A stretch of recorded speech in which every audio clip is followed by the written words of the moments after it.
Chapter 7, Organized Planning, the Crystallization of Desire into Action. The sixth step to riches. You have learned that everything that is created or acquired begins in the form of desire.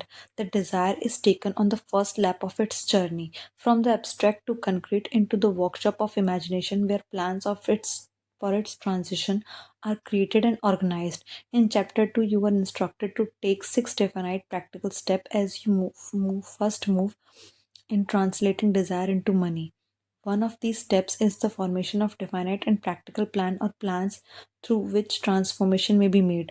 You will be instructed on how to build practical plans. First, ally yourself with a group of as many people as you may need for the creation and carrying out of your plan or plans for the accumulation of money, making use of the mastermind principle described in chapter number 9.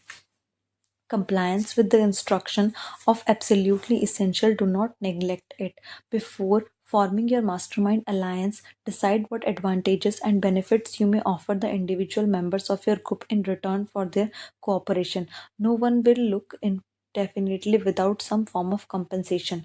No intelligent person will either request or expect another to work without educate compensation, although this may not always be in the form of money. Arrange to meet with the members of your mastermind group at least twice a week and more often if possible until you have collectively perfected the necessary plan or plans for the accumulation of money.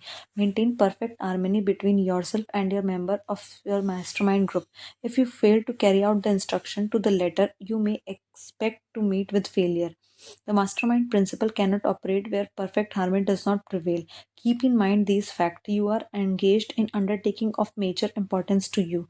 To be sure of success, you must have plans that are faultless. You must have advantages of experience, education, natural ability, and imagination of other minds. This is in the harmony with the methods followed by every person who has accumulated a great fortune. No individual has sufficient experience, education, natural ability of knowledge to ensure the accumulation of great fortune without the cooperation of other people. Every plan you adopt in your endeavor to accumulate wealth should be the collective cooperation of yourself and every other member of your mastermind group.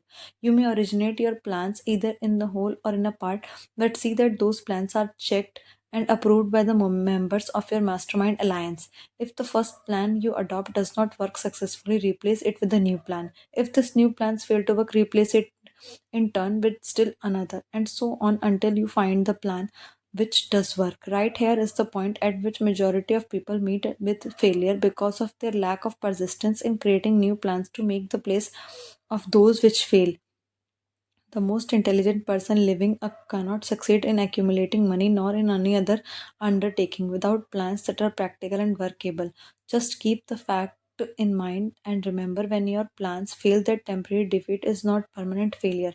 It may only mean that your plan have not been sound but build other plans.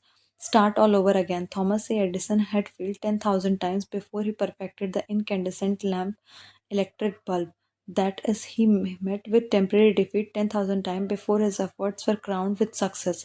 Temporary defeat should mean only one thing, the certain knowledge that there is something wrong with your plan. Millions of people grow through life in misery and poverty because they lack a sound plan through which to accumulate fortune. Henry Ford accumulated a fortune not to because of his superior mind, but because he adopted and followed a plan which proved to be sound. 1,000 people could be pointed out with the better education than Ford, yet they live in poverty because they do not possess the right plan for the accumulation of money. James J. Hill met with a temporary defeat when he first endeavored to raise necessary capital to build a railroad from east to west, but he turned defeat into victory through new plans. Henry Ford met with a temporary defeat not only at the beginning of his career but after he had gone far towards the top. He created new plans and went marching into the financial victory. We see people who have accumulated great fortunes, but we often recognize only their triumph, overlooking the temporary defeats they had to surmount before arriving. No follower of this philosophy can reasonably expect to accumulate a fortune without experiencing temporary defeat. When defeat comes, accept it as a signal that your plans are not sound. Rebuild those plans and set sail once more towards coveted goal. If you give up before your goal has been reached, you are a quitter. Quitter never wins and a winner never quits. Life this is sentence out. Write it on a piece of paper in letters an inch high and place it where you will see it every night before you go to sleep and every morning before you go to work. When you begin to select members for a mastermind group, endeavor to select those who do not take defeat seriously. Some people foolishly believe that only money can make money. This is not true. Desire transmuted into its monetary equivalent through the principle laid down here is the agency through which money is made. Money of itself, it is nothing but insert inert matter. It cannot move, think, or talk, but it can hear. When one who desire it calls it to some comes it calls it to come. Planning the sale of services. The remainder of this chapter has been given over to description of ways and means of marketing services. The information here conveyed will be of practical help to any person having a form of service to market, but it will be of priceless benefit to those who aspire to leadership in their chosen occupation. Intelligent planning is essential for success in any undertaking designed to accumulate riches. Hill will be found detailed instructions to those who must begin the accumulation of riches by selling their services. It should be encouraging to know that practically all the great fortunes begin in the form of compensation for services or from the sale of ideas. What else except ideas and services would one not possessed of property have to give in return for riches? Broadly speaking, there are two types of people in the world, leaders and followers. Decide at the outset whether you intend to become a leader in your chosen calling or remain a follower. The difference in compensation is vast. The follower cannot reasonably accept the compensation to which a leader is entitled. Although many followers make the mistake of expecting such pay, it is no disgrace to be a follower. On the other hand, it is no credit to remain a follower. Most great leaders begin in the capacity of followers. They became great leaders because they were intelligent followers. With few exceptions, people who cannot follow a leader intelligently cannot become efficient leaders. People who can follow a leader most efficiently are usually the leaders, those who develop into leadership most rapidly. An intelligent follower has many advantages, more among them the opportunity to acquire knowledge from the leader. The major attributes of leadership. The following are important factors of leadership: unwavering courage based upon knowledge of self of one's occupation. No follower wishes to be dominated by a leader who lacks self confidence and courage. No intelligent follower will be dominated by such a leader for very long. Second, self control. People who cannot control themselves can never control others. Self control sets a mighty example for one's follower, which the more intelligent will emulate. A keen sense of justice. Without a sense of fairness and justice, no leader can command and retain the respect of his or her followers. Fourth, definiteness of decision. People who waver in their decisions shows that they are not sure of themselves, they cannot lead others successfully. Fifth, definiteness of plans. The successful leader must plan the work and work the plan. And leader who moves by the guesswork without practical definite plans is comparable to ship without rudder. Sooner or later it will land on rocks. Sixth, the habit of doing more than paid for. One of the penalties of leadership is the necessity of willingness upon the part of the leaders to do more than they require of their followers. Seventh, pleasing personality. No solely careless person can become successful leader. Leadership calls for respect. Followers will not respect leaders who do not score highly on all factors of pleasing personality. 8. Sympathy and understanding. Successfully, leaders must be in sympathy with their followers. Moreover, they must understand them and their problems. Ninth, mastery of detail. Successful leadership calls for mastery of details of the leader's position. 10th, willingness to assume full responsibility. Successful leaders must be willing to assume responsibility for the mistakes and the shortcomings of their followers. If they try to shift this responsibility, they will not remain leaders. If followers make mistakes and become incompetent, it is the leader who has failed. 11. Cooperation. Successful leaders must understand and apply the principle of cooperative effort and be able to induce followers to do same. Leadership calls for power and power calls for cooperation. There are two forms of leadership. The first and by far the most effective is leadership by content of and with the sympathy of the followers. The second is leadership by force without the consent and sympathy of the followers. History is filled with evidence that leadership by force cannot endure. The downfall and disappearance of dictators and kings is significant. It means that people will not follow forced leadership indefinitely. The world has entered a new era of relationship between leaders and followers, which very clearly calls for new leaders and new brand of leadership in business and industry. Those who belong to old school of leadership by force must acquire an understanding of the new brand of the leadership cooperation or to be relegated to rank and the file of the leaders or followers. There is no other way out for them. The leadership the relationship of employer and employee or of leader and follower in the future will be one of the mutual cooperation based upon the equitable division of the profits of business. In the future, the relationship of employer and employee will be more like a partnership that it has been reached in the past. Hitler and Stalin are examples of leaders who ruled by the force. Their leadership passed. People may follow the forced leadership temporarily, but they will do not so willingly. Leadership by constant of followers is the only brand that can endure. The new brand of leadership will embrace at the 11 attributes described earlier in this chapter, as well as some the other factors. People who make these attributes the basis of their leadership will find abundant opportunity to lead in any walk of life. The 10 major causes of failure in leadership. We come to know the major faults of leaders who fail because it's just as essential to know what not to do as it is to know what to do. First, inability to organize detail. Efficient leadership calls for ability to organize and to master details. No genuine leader is ever too busy to do anything which may be required as a leader. When a leader or a follower is too busy to change plans or give attention to any emergency, it is an indication of inefficiency.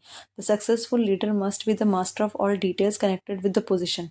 That means, of course, that the habit of delegating details to capable and lieutenants must be acquired. Second, unwillingness to render humble service. Truly great leaders are willing when occasion demands to perform any sort of labor that they would ask another to perform. The greatest among you shall be the servant of all is a truth that all able leaders observe and respect.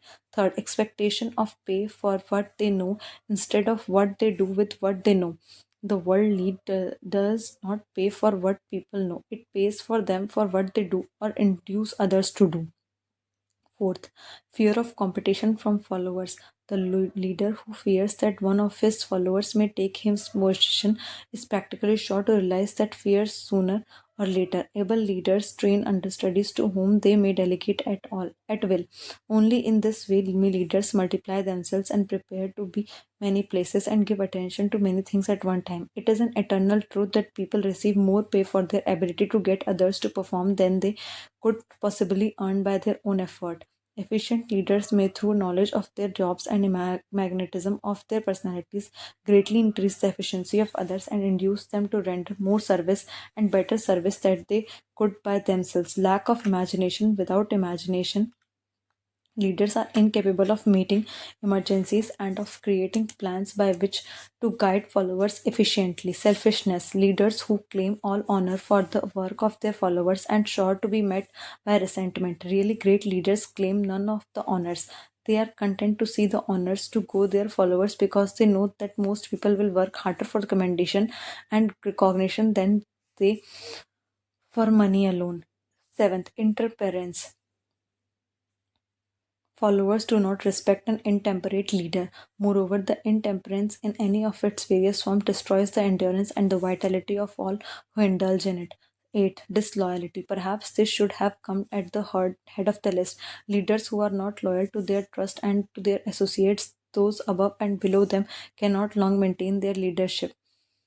Disloyalty marks people as being less than the dust of the earth and brings down on their head the competent contempt they deserve. Lack of loyalty is one of the major causes of failure in every walk of life. Ninth, emphasis of the authority of the leadership. Efficient leaders led by encouraging, not be trying to instill fears in the hearts of their followers. Leaders who try to impress followers with their authority come within the category of leadership through force. Real leaders have no need to advertise the fact that except by their conduct, sympathy, understanding, fairness, and demonstration of knowledge of the job. 10th, emphasis of title. Competent leaders require no title to gain the respect of their followers. Leaders who make too much of their little generally have little else emphasized. The doors to the office of real leaders are open to all who wish to enter, and their working quarters are free from formality or ostentation. These are among the more common causes of failure in leadership. Any one of these faults is sufficient to induce failure. Study the list if carefully if you aspire to leadership, and make sure you are free of these faults. Some fertile fields in which new leadership will be required. Before leaving this chapter, your attention is called to a few of the fertile fields in which there has been decline of leadership, and in which the new type of leader may find an abundance of opportunity. First, in the field of politics, there is most insistent demand for the new leaders, demand that indicates nothing less than emergency. Too many politicians have seemingly become too high grade legitimized racketers. They have increased taxes and debauched the machinery of industry business until the people can no longer stand the burden. The financial industry is undergoing a reform. The leaders in this field have almost entirely lost the confidence of the public. Already, financial executive has sensed the need for the reform and have set the wheels in motion. Third, industry calls for new leaders. The old type of leaders thought and moved in terms of dividend instead of thinking and moving in terms of human equations.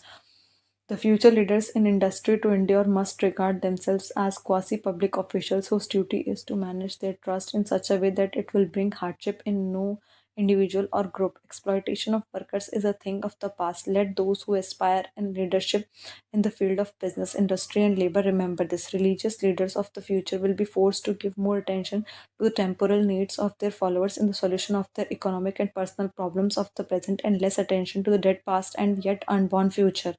Fifth, in the professions of law, medicine, and education, a new brand of leadership and to some extent new leaders will become a necessity. This is especially true in the line form of field of education. Leaders in that field must in the future find ways and means of teaching people how to apply the knowledge and they receive in the school. They must deal with more practice and less with the theory. New leaders will be required in the field of journalism, media of the future to be conducted successfully, must be divorced from special privilege and relieved from the subsidy of advertising. These are but a few of the fields in which opportunities for new leaders and new brand of leadership are now available.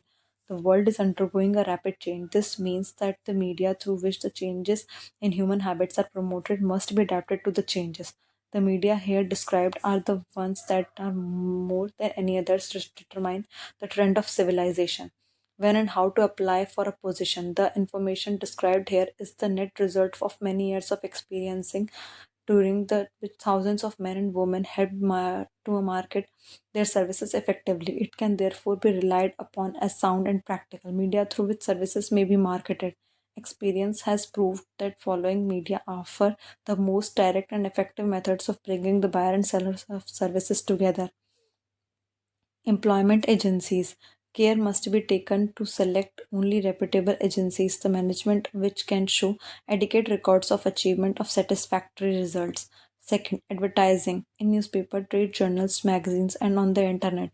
Classified advertising may usually be relied upon to produce satisfactory results in the case of those who apply for clerical or ordinary salaried positions. Display advertising is more desirable in the case of those who seek executive connections. The copy to appear in the section of the paper most likely to come to the attention of the class of employer being sought. When preparing the advertisement, it is advantageous to get advice from an expert who understands how to inject sufficient selling qualities to produce replies. Third, personal letters of application directed to particular firms or individual most likely to need the services being offered.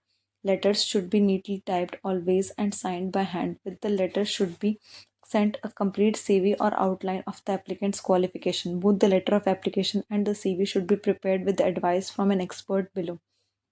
Fourth, application through personal acquaintances. When possible, the applicant should endeavor to approach prospective employers through some mutual acquaintance. This method of approach is particularly advantageous in case of those who seek executive connections and do not wish to appear to be peddling themselves. Fifth, application in person. In some instances, it may be more effective if applicants offer their services personally to prospective employers. In such cases, a complete written statement of qualifications for the position should be presented so that prospective employers may discuss the applicant's record with the associates. Information to be supplied in a written CV. The CV should be prepared as carefully as lawyer would prepare the brief of a case to be tried in court.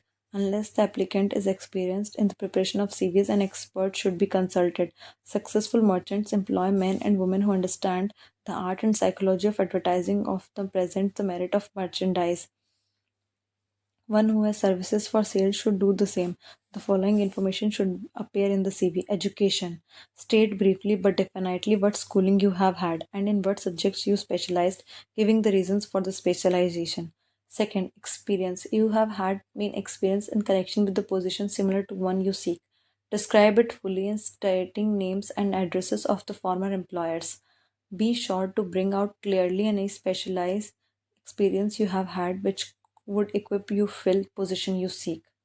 References. Practically every business firm desires to know all about the previous records of the prospective employees who seek positions of responsibility. Be prepared to present to the employer, if asked, the names of the employer who can provide information about your experience and capabilities, such as former employers, teachers under whom you studied, prominent people whose judgment may be relied upon. Apply for specific position. Avoid application for position without describing exactly what position you seek. Never apply for just a position that indicates you lack specialized qualification.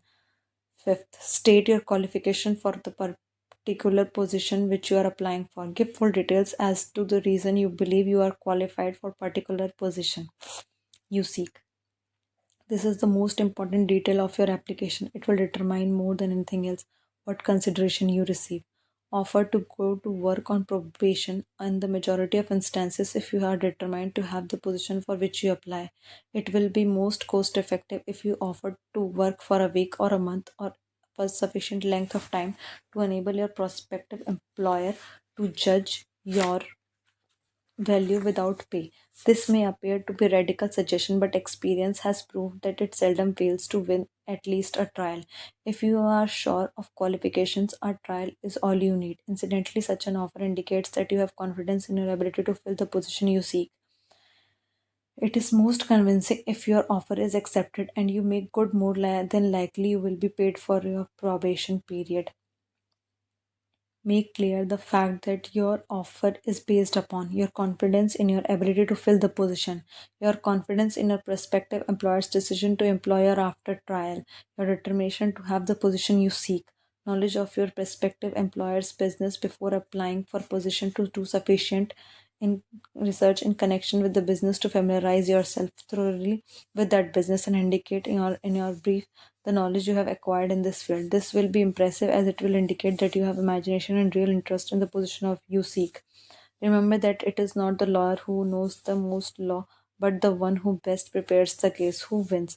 If your case is properly prepared and presented, your victory will have been more than half won at the outset. Do not be afraid for making CV too long. Employers are just too interested in purchasing the services of self qualified applicants as you are securing employment in the fact the success of most successful employers is due in main to their ability to select well qualified lieutenants.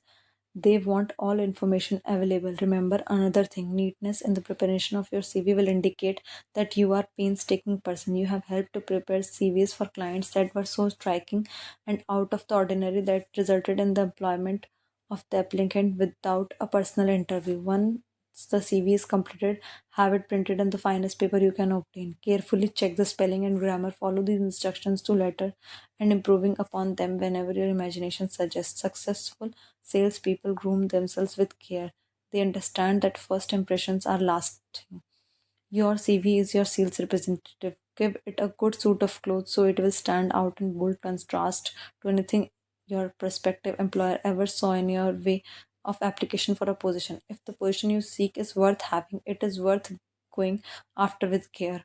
Moreover, if you sell yourself to an employer in a manner that impresses them with your individuality, you will probably receive more money for your services from the very start than you would if you applied for the employment in the usual conventional way. If you seek employment through an advertising agency or an employment agency, get the agent to use copies of your CV in marketing of your services. This will help to gain preference for you both with the agent and the prospective employers. How to get exact position you desire. Everyone enjoys doing the kind of work for which they are best suited. An artist lovers to work with the paints mechanics with their hands, and writers loves to write. Those who with less definite talents have their preferences for certain fields of business and industry. There is full range of occupations to choose from: a manual, manufacturing, marketing, and the professions. First, decide exactly what kind of job you want. If the job does not already accept, perhaps you can create it. Second, choose the company or individual for whom you wish to work.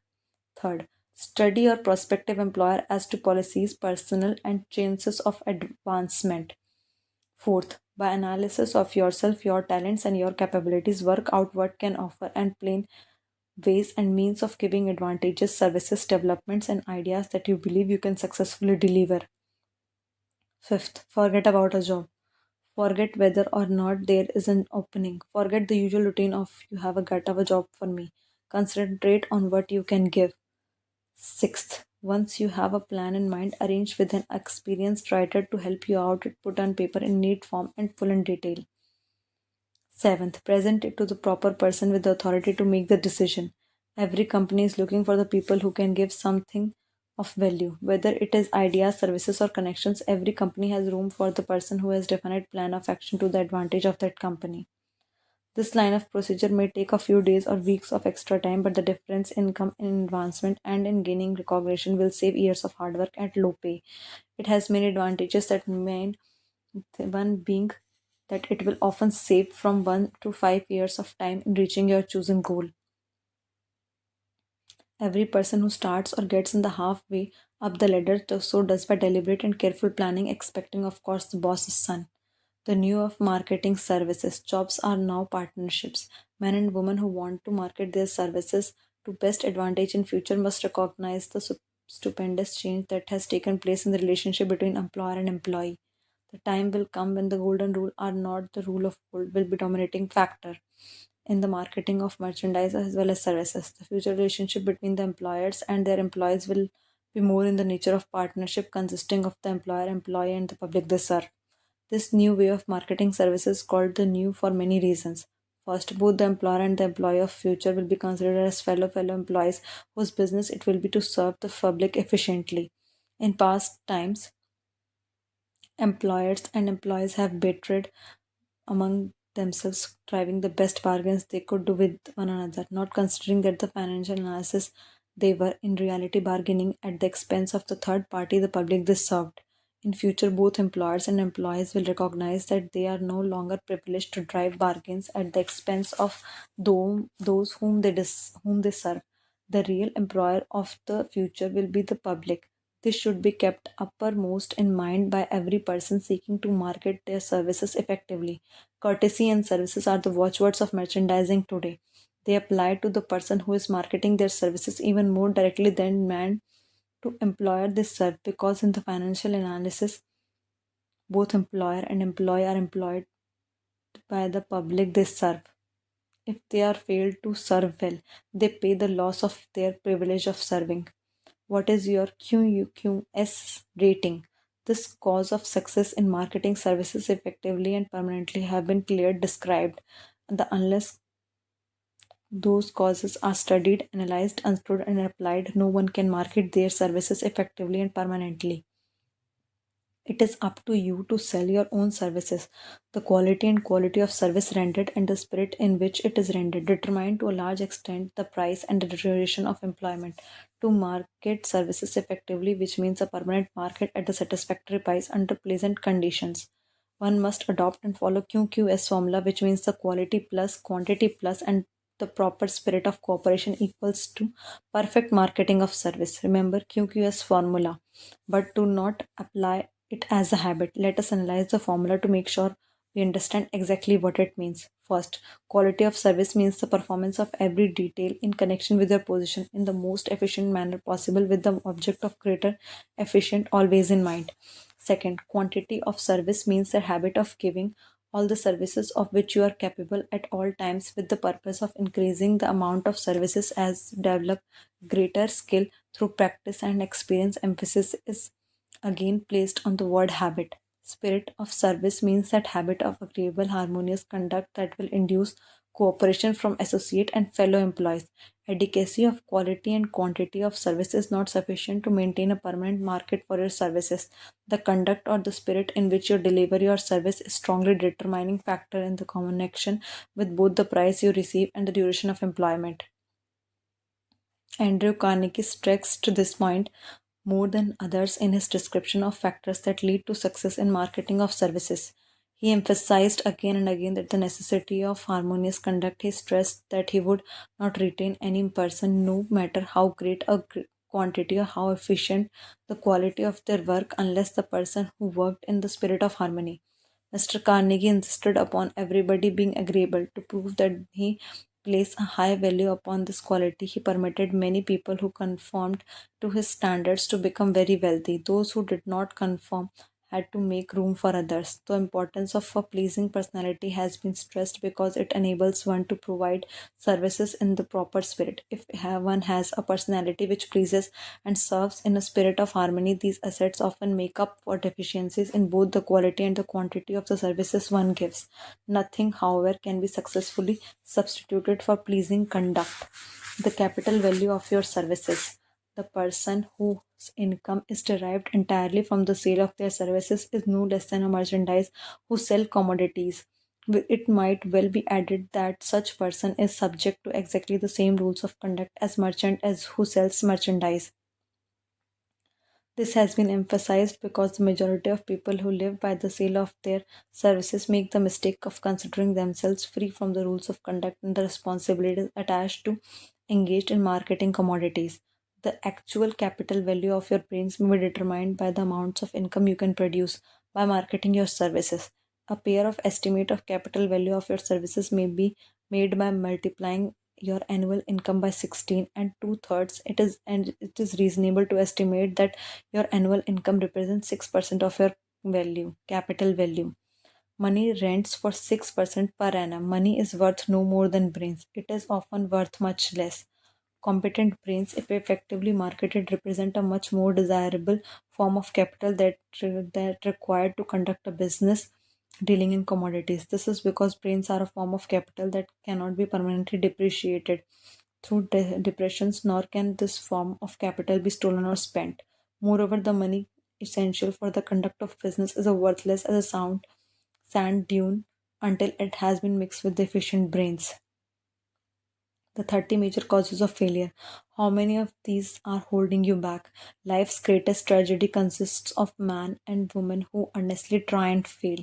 The tragedy lies in the overwhelming large majority of people who fail as compared to the few who succeed. I have had the privilege of analyzing several thousand men and women, 98% of whom were classed as failures. There is something radically wrong with the civilization and the system of education which permits so many people to go through life as failures. But I did not write this book for the purpose of moralizing on the rights and wrongs of the world. That would require a book 100 times the size of this one. My analyzing work proved that there are 30 major reasons for failure. As you go over the list, check yourself by point to discover how many of these causes of failure stand between you and success. Unfavorable hereditary background. Second, little or if anything can be done for people who are born with deficiency in brain power.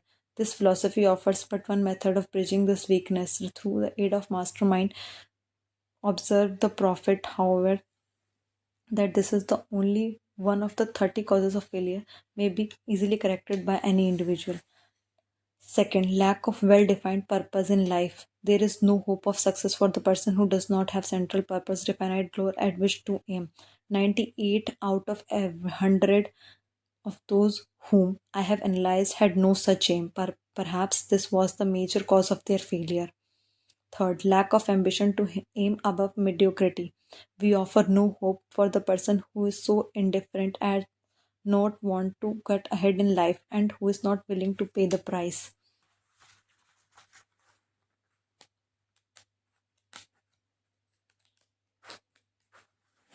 Fourth, insufficient education. This is handicap that may be overcome with comparative ease.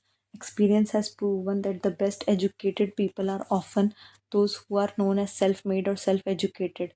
It takes more than a university degree to make one person of education. Any person who is educated has learned to get whatever they want in life without violating right of others. Education consists not so much of knowledge, but of knowledge effectively and persistently applied. People are paid not merely for what they know, but for more particularly what do they with what they know. Fifth, lack of self discipline. Discipline comes through self control. This means that you must control all negative qualities before you can control condition. You must control first yourself. Self mastery is the hardest job you will ever tackle. If you do to not conquer self, you will be conquered by the self. You may see at one and the same both your best friend, your greatest enemy by stepping in front of a mirror. Ill health. No person may enjoy outstanding success without good health. Many of the causes of ill health are subject to mastery and control. These, in the main, are overtreating of food not conducive to health, wrong habits of thought give expression to negatives, wrong use of overindulgence in sex, and lack of proper physical exercise, and an inadequate supply of fresh air due to improper breathing. Seventh, unfavorable and unenvironmental influences during childhood. As the twig is bent, so shall the tree grow. Most people have the criminal tendencies acquired them as a result of bad environment and the improper associates during the childhood. Procrastination. This is one of the most common causes of failure. Old man procrastination. Procrastination stands within the shadow of all people, awaiting opportunity to spoil their chances of success. Most of us go through life as failures because we are waiting for the time to be right to start doing something worthwhile. Do not wait, the time will never be just right. Start where you stand, work with whatever tools you may have at your command, and better tools will be found as you go along. Lack of persistence. Most of us are good starters but poor finishers of everything we begin. Moreover, people are prone to give up the first signs of defeat. There is no substitute for persistence. The persistent person discovers that old man failure finally becomes tired and goes away. Failure cannot cope with persistence. Negative personality. There is no hope for success or for the person who repels people that negative personality. Success comes through the application of power, and power is attained through the cooperative efforts of other people. A negative personality will not induce cooperation. Lack of controlled sexual urge. Sex is the energy of most powerful people of all stimuli that people into action because it is the most powerful of the emotions. It must be controlled through transmutation and converted into other channels. 12th, uncontrolled desire for something for nothing. The gambling instinct drive millions of people for failure. Evidence of this may be found in a study of the dot-com fiasco of the early 2000s, during which millions of people tried to make the money by investing in fly-by-night companies. 13. Lack of well-defined power of decisions. People who succeed reach decisions promptly and change them, if at all, very slowly. People who fail reach decisions, if at all, very slowly and change them frequently and quickly. Indecision and procrastinations are twins. When one is found, the other may usually to be found also. Kill off this pair of before they completely tie you with the treadmill of failure. 14th, one or more of the six basic fears. These fears have been analyzed for you in chapter 15. They must be mastered before you can market your services effectively. 15th, wrong selection of a mate in marriage. This is the most common cause of failure. The relationship of marriage brings people intimately into contact. Unless the relationship is harmonious, failures is likely to follow. Moreover, it will be of the form of failure marked by misery and unhappiness and destroying all signs of ambition. 16th, over caution. The person who takes no chances generally has to take whatever is left and what others have finished choosing. Over caution is bad as under caution. Both are extremes to be guarded against. Life is itself is filled with elements of chance. 17th, wrong selection of associates in business. This is one of the most common causes of failures in business. In marketing your services, you should take care to select an employer who will be an inspiration and who is intelligent and successful. We emulate those with whom we associate most closely. Pick up an employer who is worth emulating.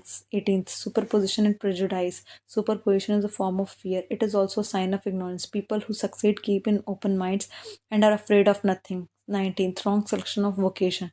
No one can succeed in a line of endeavor they do not like. The most essential step in marketing your services, selecting an occupation into which you can throw yourself wholeheartedly. 20. Lack of concentration of effort. The jack of all trades is seldom good at any. Concentrate all your efforts on definite chief aim. 21. The habit of indiscriminate spending. Spendthrifts cannot succeed mainly because they stand and eternally in the fear of poverty. Form of the habit of systematic saving by putting aside a definite percentage of your income. Money in the bank gives you very safe foundation of courage when bargaining for the sale of your services.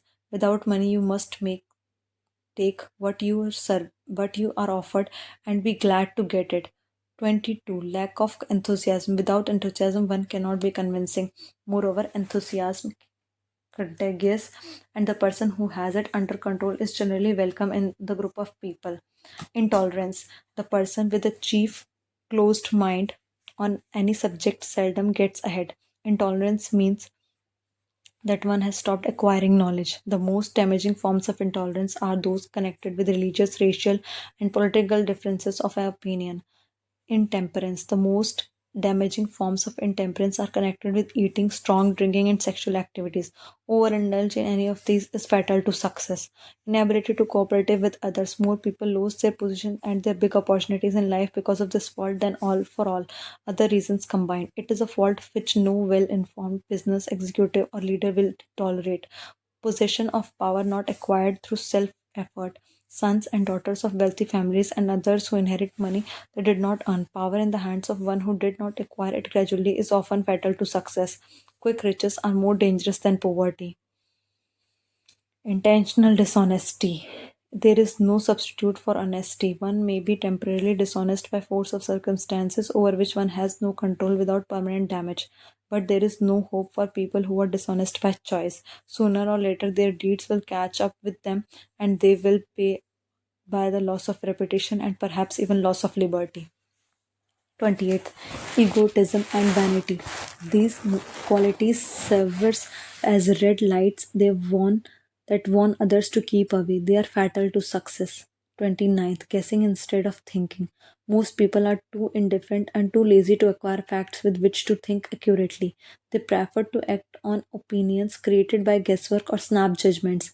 30. Lack of capital. This is a common cause of failure among those who start out in business for the first time without sufficient reserve of capital to absorb the shock of their mistakes and to carry them over until they have established a reputation.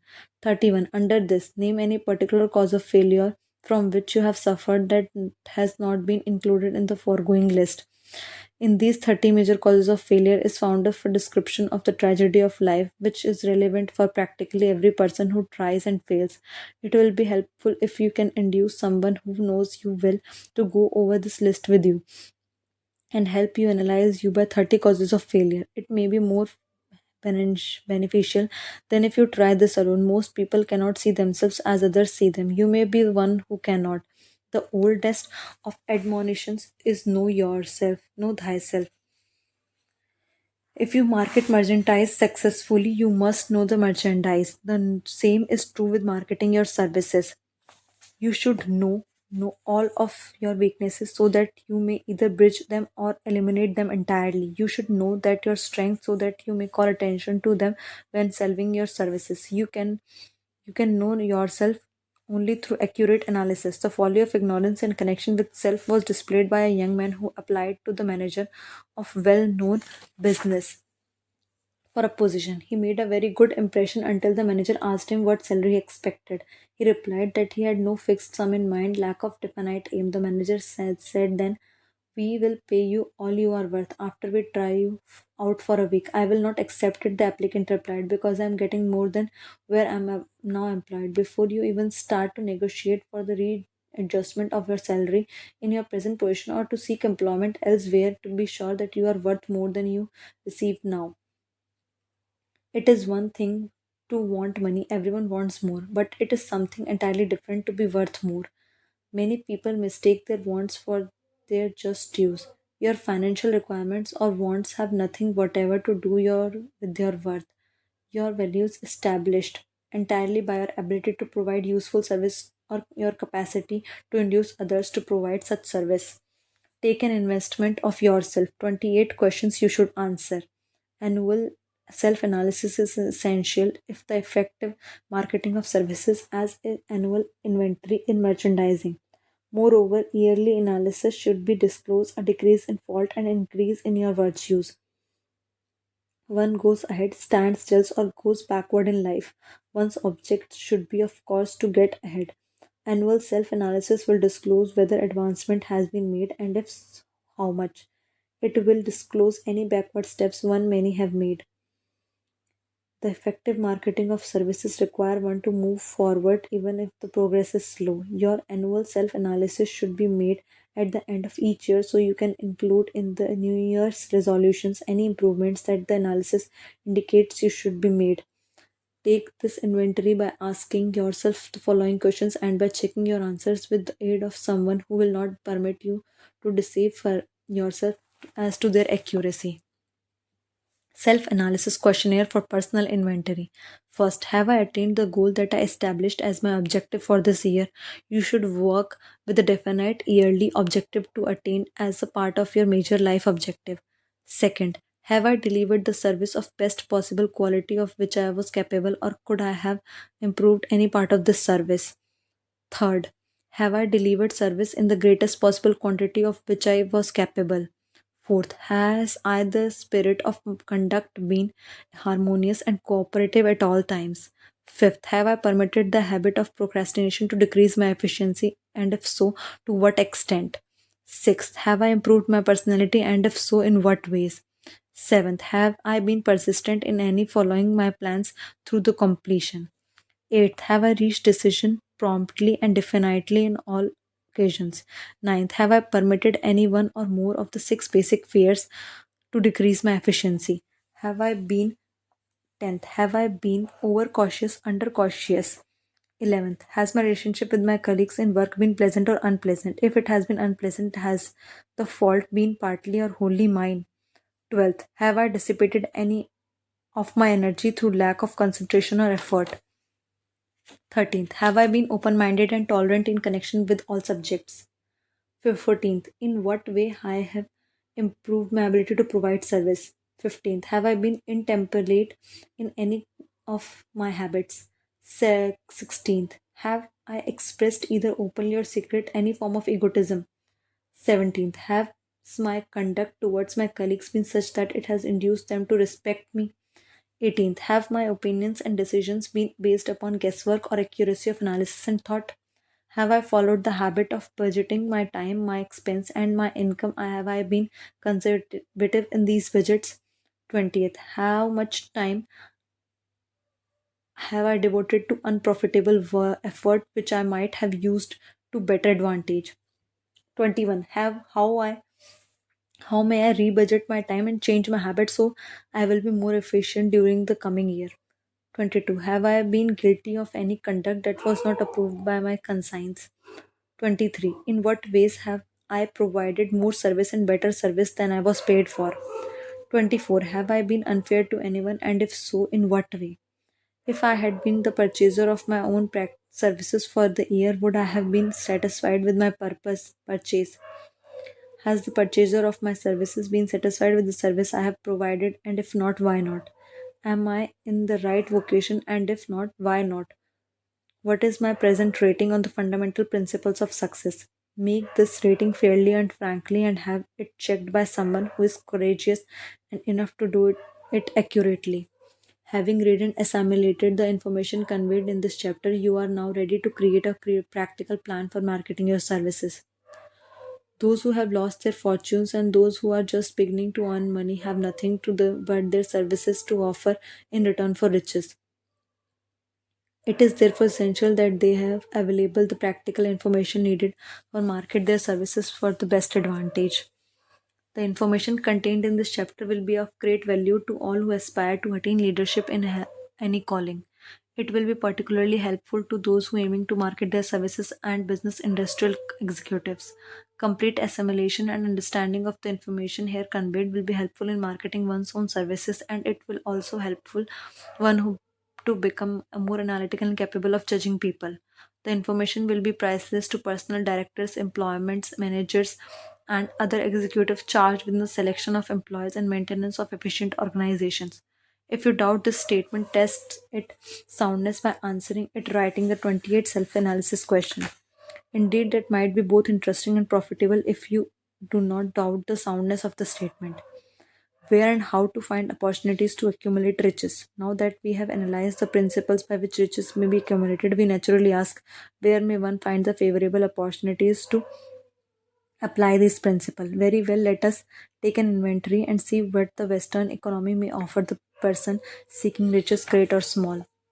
To begin with, let us remember, all of us, that we live in a society where every law abiding citizen enjoys freedom of thought and freedom of deed. Most of us never taken a stock of the advantages of this freedom. We have never compared our unlimited freedom with the curtailed freedom in some other societies. Here we have freedom of thought, freedom in the choice and enjoyment of education, freedom in religions, freedom in politics, freedom in the choice of a business, profession or occupation, freedom to accumulate and own without molestation all the property we can accumulate, freedom to choose our place of residence, freedom in marriage, freedom through equal opportunity to all races, freedom of travel, freedom in our choices of foods, and freedom to aim for any station in life for which we have prepared ourselves. We have other forms of freedom, but this will give bird's eye view of most important, which constitute opportunity of the highest order. Next, let us recount some of the blessings that our widespread freedom has placed within our hands. Take the average family in the Western society, for example, meaning the family of average income, and some of benefits available to every member of the family. First, food. Because of your our universal freedom, the average family has available, and it is very door of choice selection of food at the prices with its financial range. Shelter. The family lives in a comfortable home heated by gas, lighted by electricity with the gas for cooking, all for a reasonable rate. The toast they had.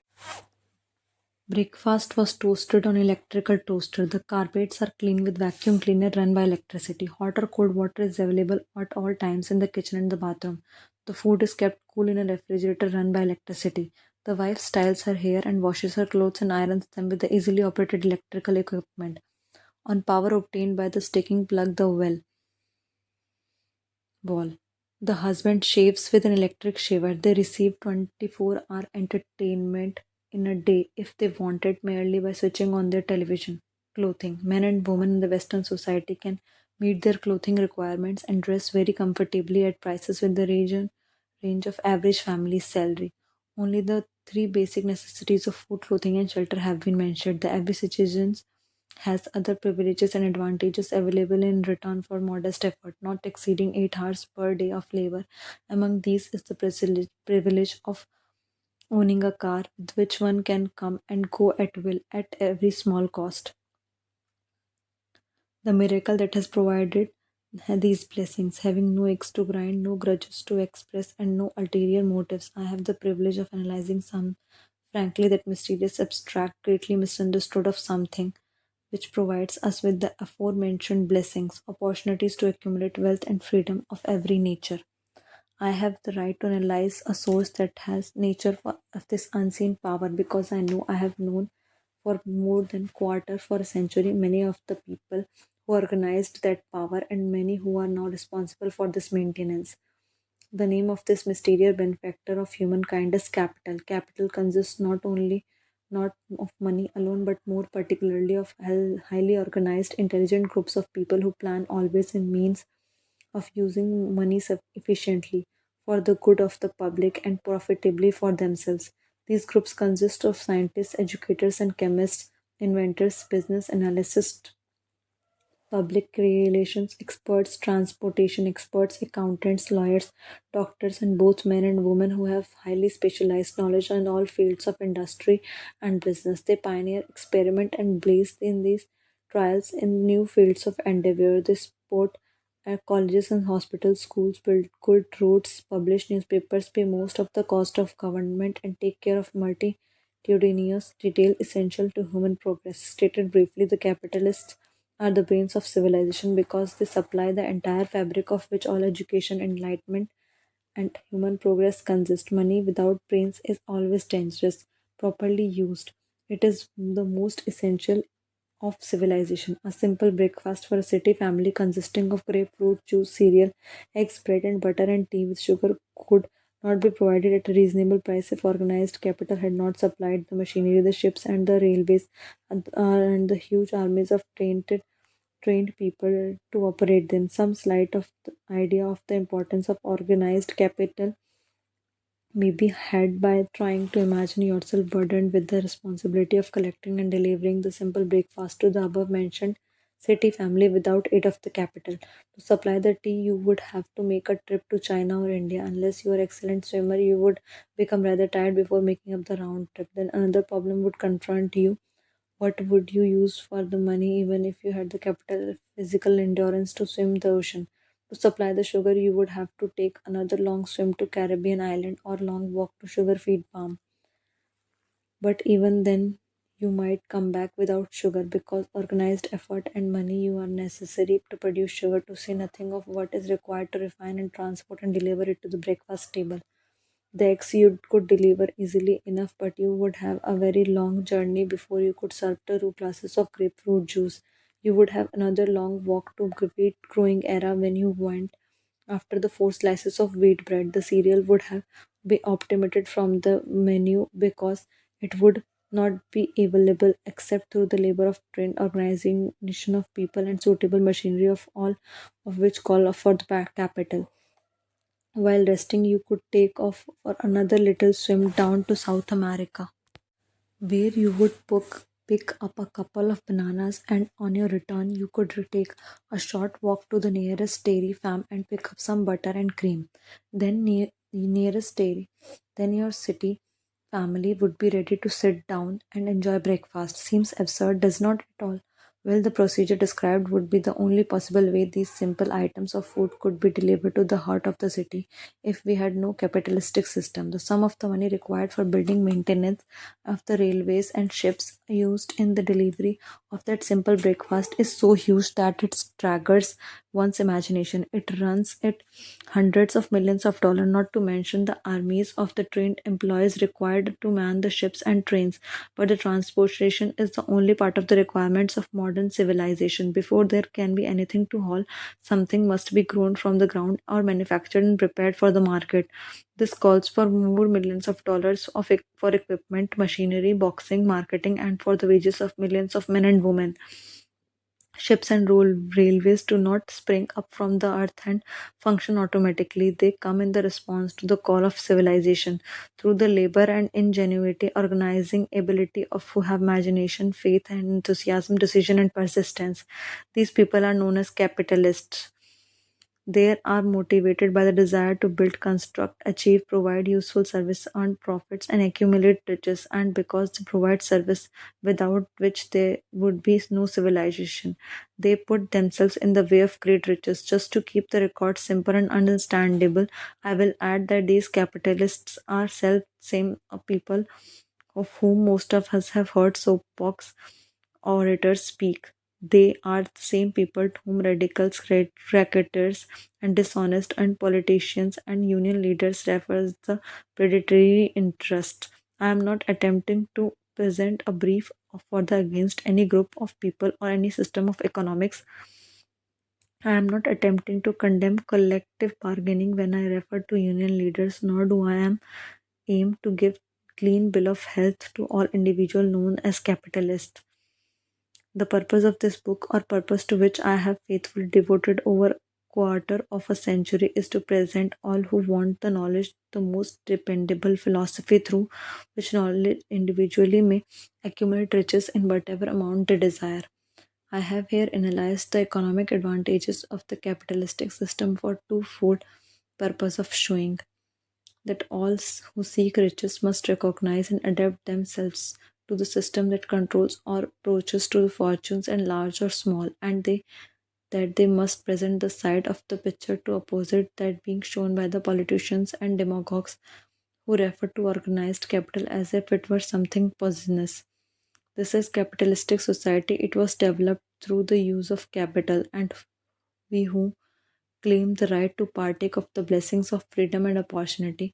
We who seek the accumulate riches here may as well Know that neither riches nor opportunity would be available to us if organized capital had not provided these benefits.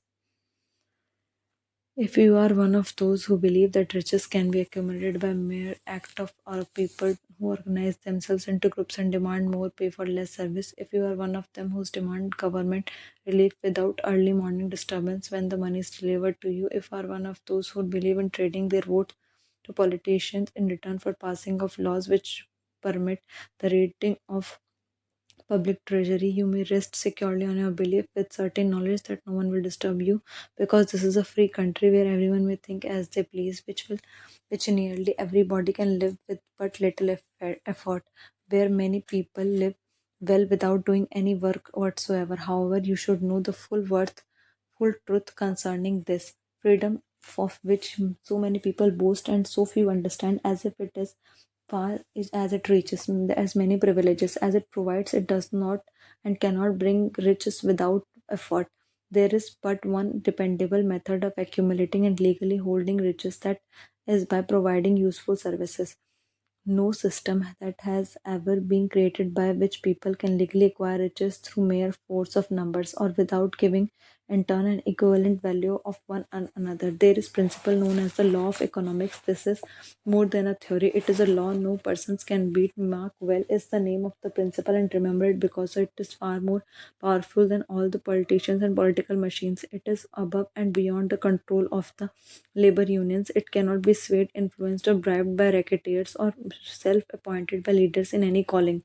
Moreover, it has an all self seeing eye and perfect system of bookkeeping in which the keep an accurate account of the transaction of every human engaged in the business of trying to get without saving. Sooner or later, auditors are come around, look over the records of individuals, both great and small, and demands on accounting. Big business, capital, predatory interests, or whatever the name you choose to give the system, which has gives us the freedom to represent a group of people and understand, respect, and adapt themselves to the powerful law of economics. Their financial continuation depends upon their respecting the law. Remember also that this is the beginning of the available sources of the accumulation of the wealth. Only a few of the luxuries and non-essentials have been mentioned. But remember that the business of producing and transporting and marketing these few items of the merchandise give regular employment to many millions of the men and women who receive for their services many of the millions of dollars monthly and spend it freely on both the luxuries and necessities. Especially remember that behind all the exchange of merchandise and all the personal services may be found an abundance of futures to accumulate riches. Here our freedom comes to our aid. There is nothing to stop you or anyone from engaging in any portion of one effort necessary to carry on these businesses. If one has superior talent, training, or experience, one may accumulate riches in large amounts. Those not so fortunate may accumulate smaller amounts. Anyone may learn to live in return for very nominal amount of labor. So there you are. Opportunity has spread its wares before you. Step up to the front, select what you want, create your plan, put the plan into action, and follow through the persistence. Capitalistic society will do the rest. You can depend upon this much. Capitalistic society guarantees every person the opportunity to provide useful service and to collect riches in the proportion to the value of the service. The system denies no one to this right, but this is not it does not cannot promise something for nothing. The law of economics, the life itself irrevocably controls the system that neither recognizes nor tolerates for long getting without giving. The law of economics was passed by nature. There is no court which violations of this law may appeal. The law of hands are both penalties for its violation and appropriate rewards for its observance without interference or the possibility of interference by any human being. This law cannot be repealed. It is as fixed as the stars in the heavens and subject to a part of the same system that controls the stars. May one refuse to adapt oneself to the law of economics? Certainly, this is a free society where all born with equal rights, including the privilege of ignoring law of economics. What happens then? Well, nothing happens until large number of people join the forces for avowed purpose of ignoring the law and taking what they want by force. Then comes the dictator with well organized firing squads and machine gun guns. We have not yet reached that stage, but we have learned all we want to know about how the system works. Perhaps we shall be fortunate enough not to demand personal knowledge of so gruesome a reality. Doubtless, we shall prefer to continue with our freedom of speech, freedom of deed, and freedom to provide useful service in return of freedom of riches. These observations are not founded upon short time experience. They are result of 25 years of careful analysis of the methods of both the most successful and most unsuccessful men in America has known.